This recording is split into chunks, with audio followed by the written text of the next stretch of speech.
Alright, ladies and gentlemen, welcome to Buzz Garden, going deep with love.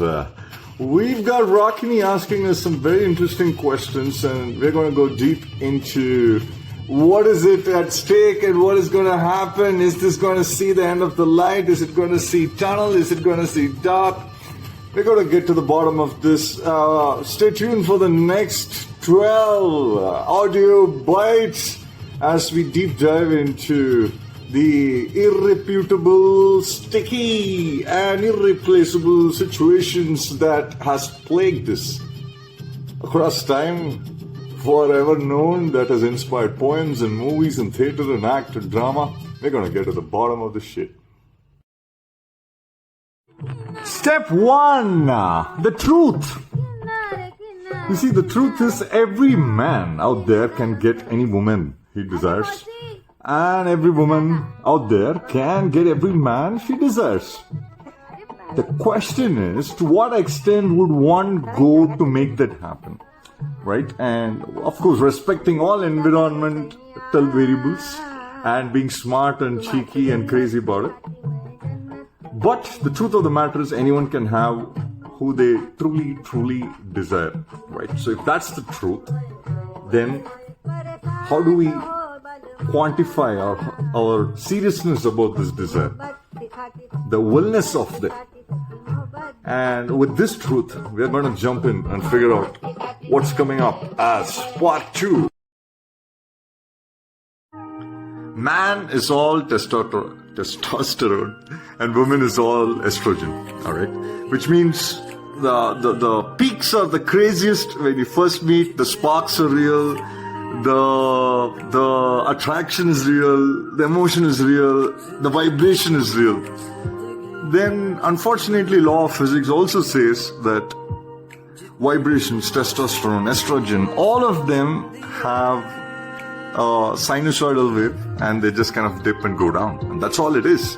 Which means we somehow kind of believe that we are entitled to have the same emotions all through, after we have fought for it once. And that's exactly where the spark starts dimming, the light starts going off. And we keep wondering, why do the things that used to happen not happen anymore? Who do we truly love? Most times we make the mistake that, hey, we love an individual. And unfortunately, that's kind of the truth we all kind of go murky with. We love a person who has the things that we aspire to enjoy ourselves. I mean, easy examples: freedom, energy, excitement, openness, curiosity, wanderlust, all of that. And the moment we get hold of it, we want to make it our own, which beats the very purpose of what we fell in love with. And that is the reason most amazing relationships have come to an end drastically without any reasoning or any kind of logic whatsoever. If one gets this, no love relationship ever ends. Love is truly a drug, because we recognize a high, and the first high that comes out of a relationship is always the highest, and every successive frame, every successive time, we try to reach that pinnacle. The truth is, it never does. The first kiss can never be beat. The first love can never be beat. But having said that, it's then about redefining how can we love ourselves better, and therefore, how can we love somebody else better? Most times we think of the solution is outside and it is all about the other person. I need to change something, I need to this, that. The very fact that you think that you need to change something to love someone, that's where you fuck up. And man craves independence, a woman craves security. Now, how does this convergence happen? It can happen only with truth. It can happen with absolute truth. And truth is not about how I feel. Truth is about what is the light ahead? What is the future? What is the drive? What makes me wake up every day? What makes you wake up every day? How am I enabling you to grow? How are you enabling me to grow? If your love does not give these answers, what kind of love is that? It's just a drink. You've been calling a cocktail high a love relationship. Then, is that the high that we truly are looking for? Truly sustained and missing? Wow! Sitting in each one of us, there is a beast sitting in each one of us, waiting to unleash at the right moment, at the right time, at the right emotion, with the right person. And the closer we get to the concept of who we are comfortable unleashing that beast to, that for me is the truth that we get closer and closer and keep searching. What you're missing is not possibly a person. You're missing the emotion of being yourself. You're missing the emotion of screaming out loud. And until you solve it yourself, no man's gonna help you. It's gonna strangle. The fundamental fact, we all get bored very easily. I mean, can you see the same movie again? Can you eat the same food every day again? Can you travel to the same place again and again? When all this is a resounding no, how can you expect that, we'll be interesting all the time to the same person? That is jadoo, man. Right? So, if we expect the same excitement and we expect the same thing every time to be different, then what's the solution to finding all of the differences in the same person every day? Sounds like too much expectation. It's gonna kill. It's gonna strangle.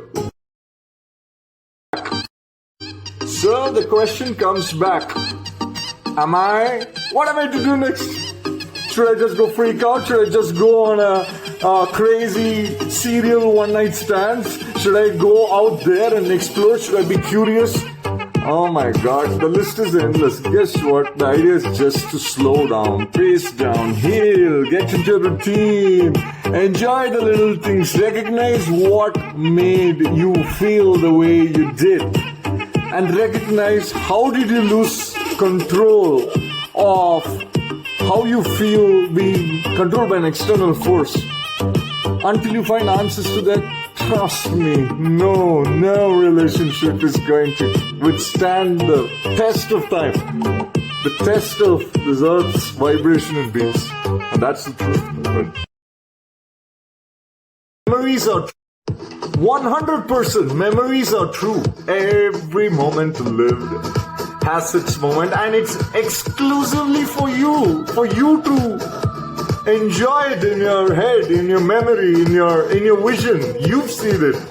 None can understand the intensity of it, the articulation of it, and the more we accept this, we will never have a bad memory of such. There would never be spoken of that, hey, this was a bad person, that was a bad person. Every single one teaches you something to unlock where you are limited.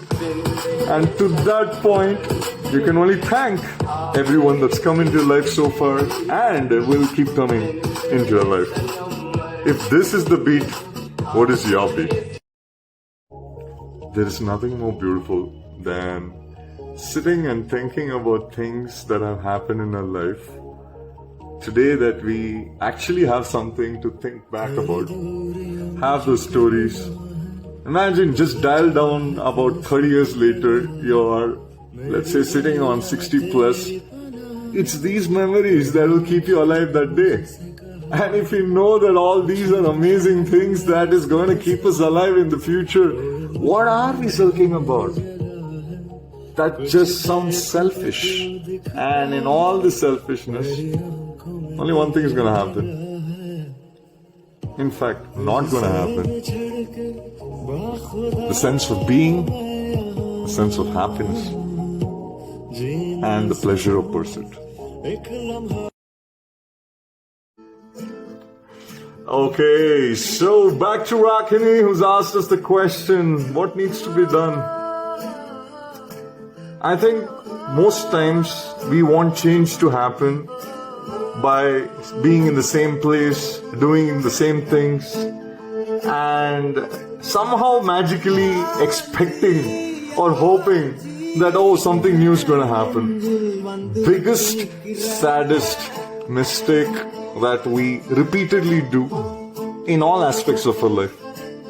If we truly want to change anything, then the first thing to change is the surroundings, is the people, it's the things you do, it's the things you kind of hold you down. Without that, nothing's gonna change. No matter how much we desire it. But the fact that we desire it means we are on the right path. So closing with a beautiful track from Sita Raman, Kanun Na Kalyanam. Well, the world says a bunch of things to keep us blinded, blindfolded, dumbed, silenced, inside the threads, in between waves. And I think the real battle is against breaking free about what keeps us tied away from our regular sense of being, our natural way of being, and our natural way of sounding, and being and bringing back the kid in us. And if we can't, and I think we are okay dying like that. Sad, depressed, closed, and unfulfilled. Which means you will be reincarnated back. Welcome and hello world. This is Al Amin from Bus Garden.